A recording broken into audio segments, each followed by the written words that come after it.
Everyone, I'm here with Ross Mikkelsen. Ross is the owner of Barbecues Galore. Ross, how you doing? I'm well, Jeff. How are you? I can't complain. Ross, can you tell us a little bit just about how you guys are managing currently with what's going on in the market? Yeah, it's a struggle. So we got two stores here in Calgary, and we got three in the Toronto area. And in all cases now, we've been mandated to be closed. As of what about, I guess, about 3 weeks ago. It seems every day is like a month these days, so I'm not quite sure, but about 3 weeks ago. So we've had to really change what we do. We're a traditional retailer, high service, big showrooms, lots of stuff. And those showrooms are just empty now. So we spent 40 years getting those ready for people to visit.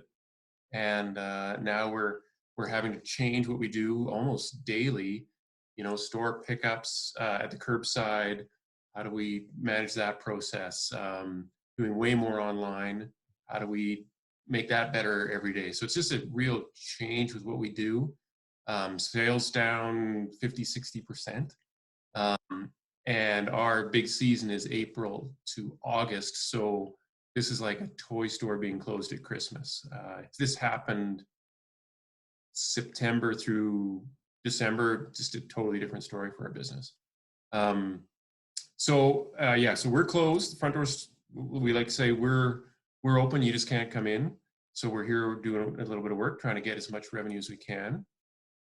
And what we're offering is popular. Like people want, you're sitting at home, you're not going to the cabin probably, you're not going on holidays, you can't go to a hockey game, your kids aren't doing activities. Your new barbecue is probably not a bad idea. Some patio furniture, you got an outdoor room all of a sudden.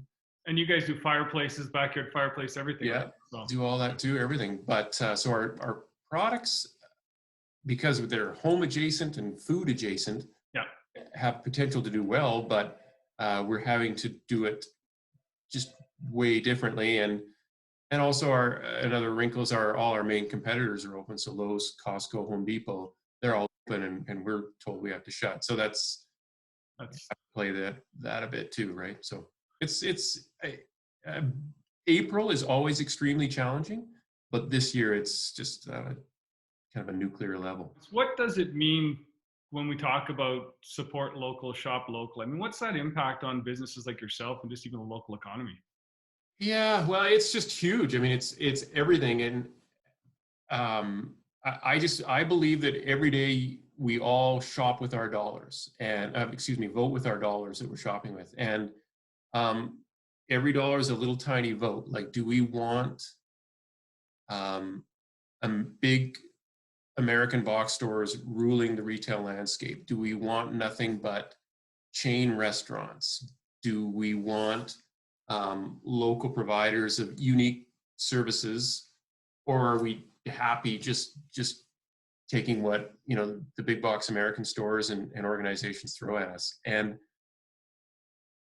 in times like these, a company like Amazon, I mean, they're going to come out of this thing with rocket fuel attached to their back. I mean, this is really good for them. And I worry, outside of our business, I worry that we're going to look around someday and think we've got three retailers we can go to. We can go to Amazon, Home Depot, and Lowe's, right? Or Costco. And do we want that? Some of us do, but I don't think all of us do. So the shop local thing is, again, take me and my feelings out of it, is I think everybody needs to be aware that they're voting every single time they open their wallet, and it does matter. It adds up. Well, you know what, and you and I were talking before. I mean, I think even when you talk about franchisees, there's a lot of local entrepreneurs that are buying franchisees, and we need to support them. But truly, you're right. When we're sending dollars south of the border, they're not paying taxes necessarily. They're not, that's where it really hits home. And I think right now, more than ever, we need people to be looking around and making sure and thinking about, like you said, who can they support that's here in Alberta, to try and keep those dollars here, or in Ontario, or in Canada at least, right? Anywhere. Keep it local. Yeah. How are you managing just personally with the whole situation? I mean, it's difficult for entrepreneurs, and the whole goal of the Enter Together campaign is to kind of connect with other business leaders. Any advice you'd have for other entrepreneurs that are out there?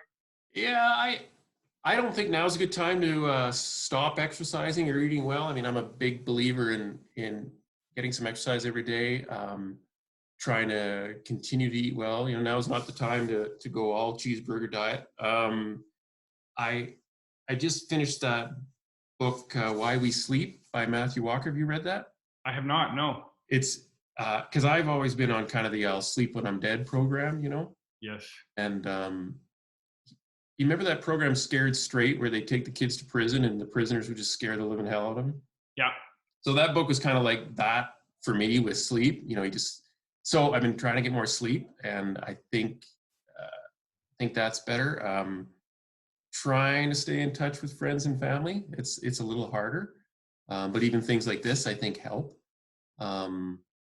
So yeah, just trying to stay healthy and like, I would hate it if this business doesn't make it out of this. And, you know, I really feel for those people running restaurants and all that kind of stuff.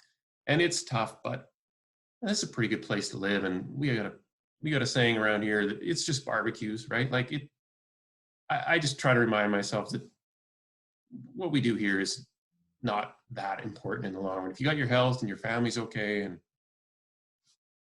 that's important. Ross, any other last comments or anything you'd have for anybody that's out there? I mean, I appreciate you taking the time here.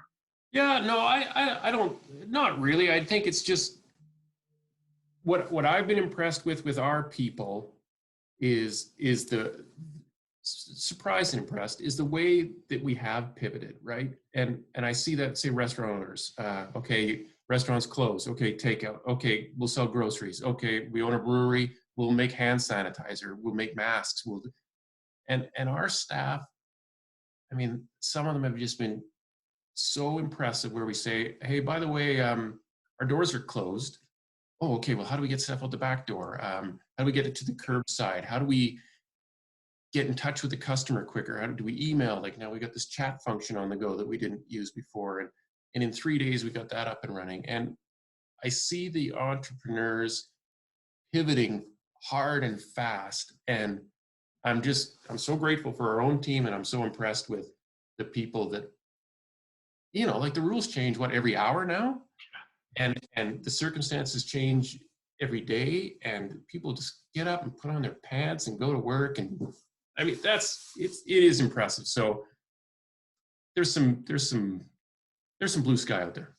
You know what, and that is a great point, because we say we're all in this together as business leaders, but I got to tell you that huge credit to all of our employees and everybody else out there, and of course all of the frontline support workers and everything. But I got to say, employees, I mean, wow. Guys like you and I wouldn't be running these businesses if we didn't have the people we have. So huge credit to them. So yeah, at least one of us on this conversation isn't smart enough to survive without them. Ross, thanks for taking the time. Good luck, stay safe, and we'll definitely stay in touch here. Yeah, thanks. I appreciate you doing this, Jeff. I think it's important. Perfect. Thanks, Ross. All right, man. Take care. See you later.